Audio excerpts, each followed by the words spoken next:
It's an honor to induct these legends that I grew up on. I sat in the audience many times at the Fresh Fest and various shows. I watched Grandmaster D be turned horizontally and backspin at several Fresh Fests. So to have him sitting here today as I induct these legends is surreal, and to have all these great legends, it personally means a lot. So let's get it on with U.T.F.O. Yes, sir. The Untouchable Force organization came together as a result of two sets of friends who shared talents, skill sets that were very similar. Kangol Kid and Dr. Ice were just known as Sean and Freddie in their Brooklyn neighborhood, but they were both dancers, and they formed a group called the Keystone Dancers. Early on, they got the attention of Houdini. All right, let's get respect and attention for myself and for the inductees that are in the house.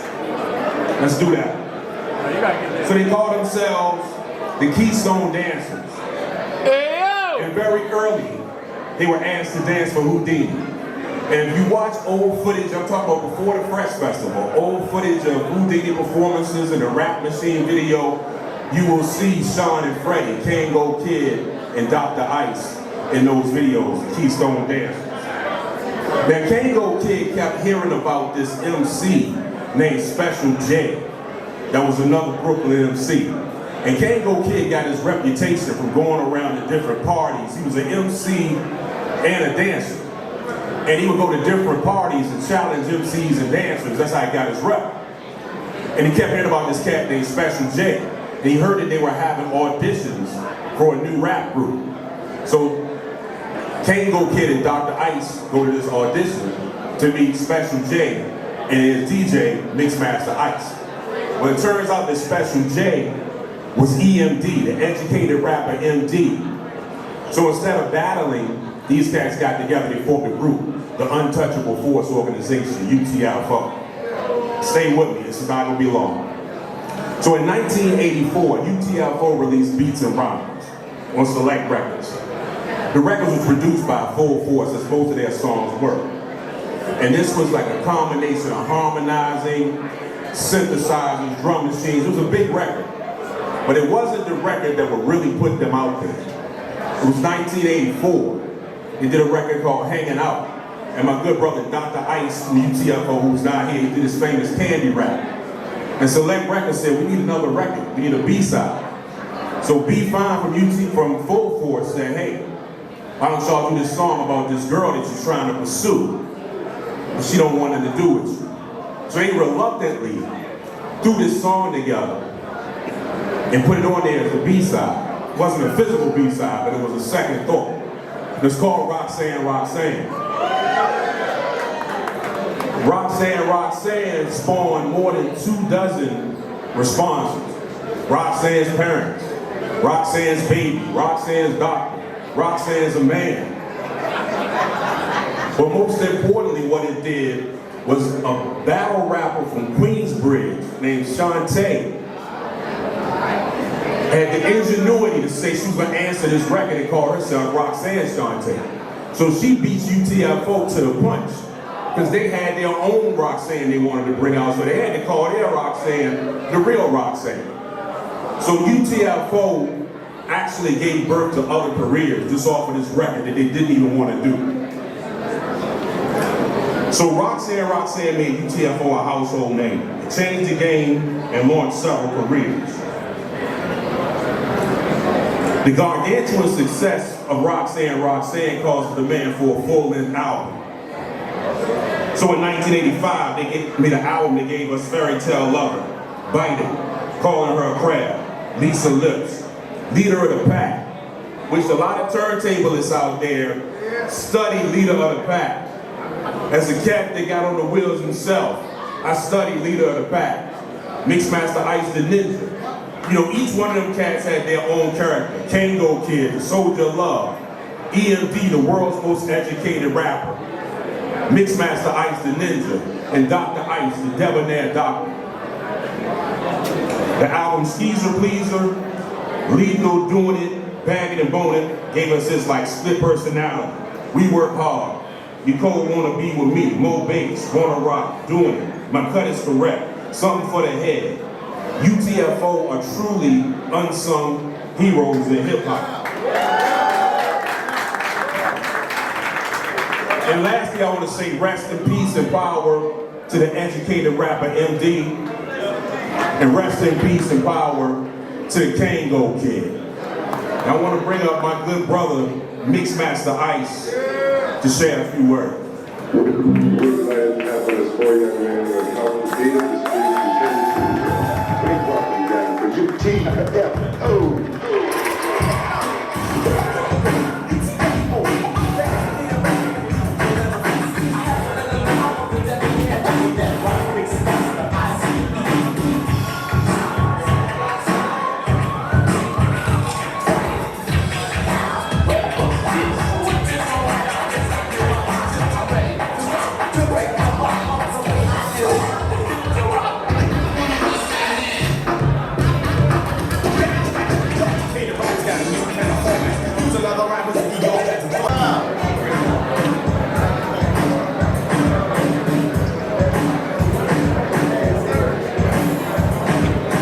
They made me a hat, so I wore Kangol to represent my boy, but we're gonna put this one on for right now.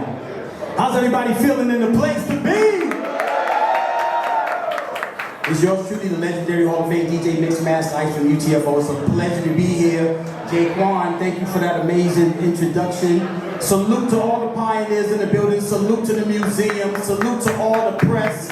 Salute to all the DJs and MCs and inductees in the building as well. I'll try to make it as short as possible. UTFO, we were 4 members out of Brooklyn, New York, East Flatbush to be exact. And all we wanted to do was just add our 2 cents to hip hop. We watched it evolve. We were sucked up in the culture just like many of us was during that time frame. And being from Brooklyn, we would get these tapes that would come from uptown and come from the boogie down Bronx, and we studied them and studied them. But we were a type of group that always wanted to figure out how to finesse it and bring our own little curve to it. So we studied the blueprint, but we also wanted to be able to add our own Brooklyn style of East Flatbush hip hop to it. I lost 2 members. I feel like a team that's down 2 starting quarterbacks. In 2017, we lost the late, great educated rapper. In 2021, we lost the late, great Kangol kid of my group. So on this platform, I just wanted to say real quick, sometime in hip hop, we gotta utilize this for the knowledge and utilize this to get a message out there. And I just wanna say, everybody in this room, a lot of us are getting up there in age. I'm 57, not afraid to say that. But there's a lot of people in here that are getting up there in age. Get your screenings done. We're losing a lot of people in their 40s and 50s now. Get your screenings done while you're still alive and able to do that, all right? Now, I just also want to acknowledge getting your flowers while you're alive. So salute to the museum for having us here for this and inducting the other inductees as well. It's always a blessing when you acknowledge for the craft that you just played out there. Also with me, I'm not alone, I'm one member of a 4-member group. I'm one member. So even though I'm up here with them in spirit. Dr. Ice unfortunately was not able to make it down, but he sends his love to the committee and tells y'all thank y'all and humbly is honored for the induction.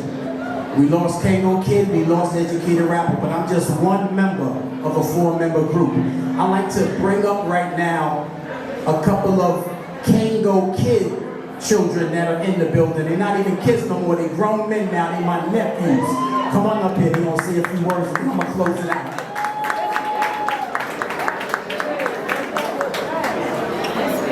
I just want to say that it's our great honor to posthumously induct Kangol Kid via his children and his eldest son, T. Sean. Congratulations.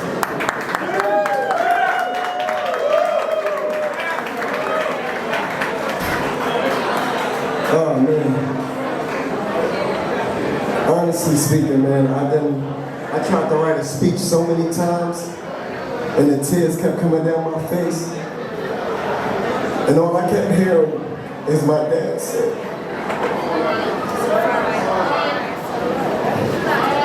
"You got it."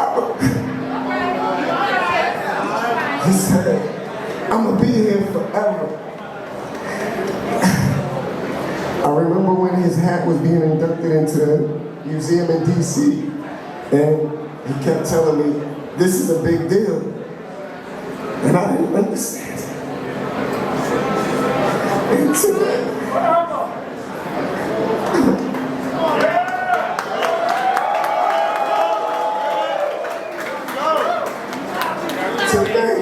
I'm happy to say that I can go to a museum and see a hat that he wore, and take my son, and my son can take his son.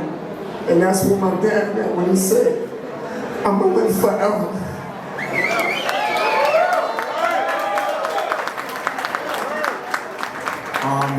We want to thank everybody, thank the museum for this opportunity, like my brother said, that we get to show what he did for hip hop. And show that all the inductees, y'all did something, or we come to this planet, we all have a purpose, and y'all did this purpose, and y'all made hip hop for generations and generations. Look at the faces around here right now. We get to stand and say we made history because of my dad and all the inductees here tonight, and I thank y'all so much for this privilege. On the behalf of the inductees and my dad, I'm looking around and I just wish that he could be here and see all his friends and see what he did. And I appreciate y'all for this opportunity. Thank you so much.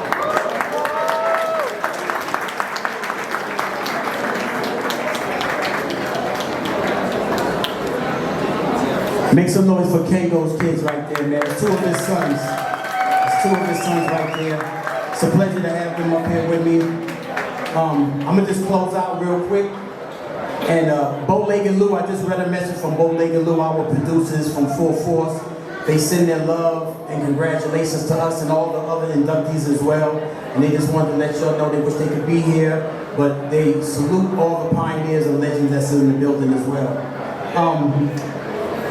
I just want to take this time to say, you know, UTFO, we were spoon-fed from the blueprint of the pioneers that were before us. So I must salute the pioneers, especially some of the ones that are here. I've seen Scorpio here, Grandmaster Kaz is here,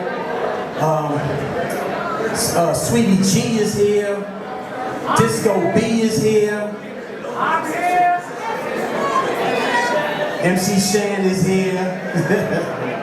But I really wanted to salute the pioneers that's before MC Shan, the ones that laid the blueprint for all of us to follow. Salute to all the pioneers in hip hop.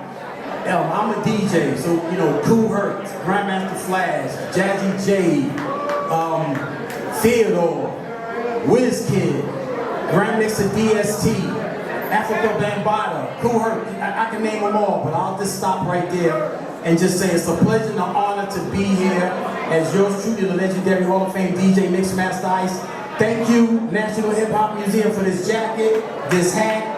We appreciate all the love. Thank you to Rock the Bells Radio for the press earlier. Thank you for BET for the press earlier and all the other press as well. I appreciate y'all. Salute, and salute to my fellow inductees as well. Mixmaster Ice, peace.